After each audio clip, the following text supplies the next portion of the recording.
इस वीडियो को लाइक करें, हमारे चैनल को सब्सक्राइब कर बेल आइकन जरूर प्रेस करें। उत्तर प्रदेश में भी काफ़ी चौंकाने वाला रिजल्ट आया, जहां कहा जाता था कि योगी और मोदी की जोड़ी और डेवलपमेंट भी हुआ है वहां ठीक ठाक, लेकिन इस तरह के रिजल्ट की उम्मीद बीजेपी भी नहीं की थी, खासतौर से उत्तर प्रदेश से, क्योंकि उत्तर प्रदेश को बोला जाता है कि दिल्ली का रास्ता उत्तर प्रदेश से होकर जाता है।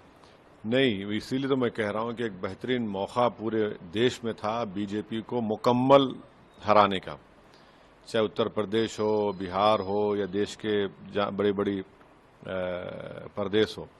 तो उत्तर प्रदेश में जाहिर है अब लोग ये समझ रहे थे कि इनविजिबल है, इनविजिबल को होता नहीं है। जब इंदिरा गांधी को लोग हरा सकते हैं, जब बड़े बड़े नेताओं को हरा सकते हैं, तो ये लोग क्या हैं।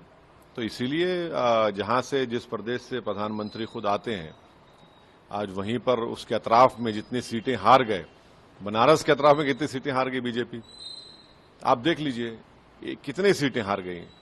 माने जो बोलते थे कि नहीं अतराफ में पूरा उनका बड़ा जोर है, शोर है, ना जोर है ना शोर है ना कुछ नहीं, अब तो सन्नाटा है।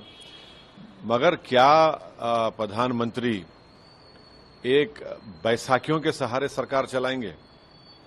अगर वो बनाते हैं मोदी जी तो देखना पड़ेगा।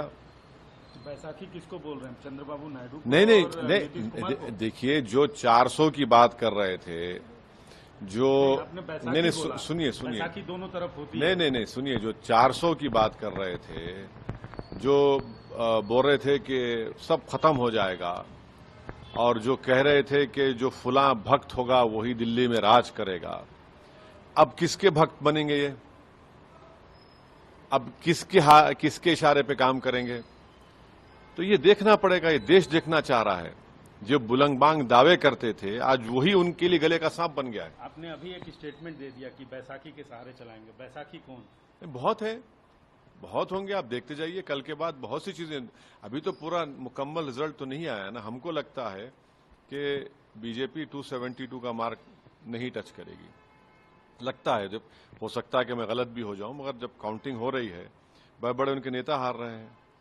आप मुजफ्फरनगर से हार गए संगीत सोम, में मंत्री रहे उनके, जो कहते थे कि कुछ नहीं होगा, वो हार गए हैं। तो देखिए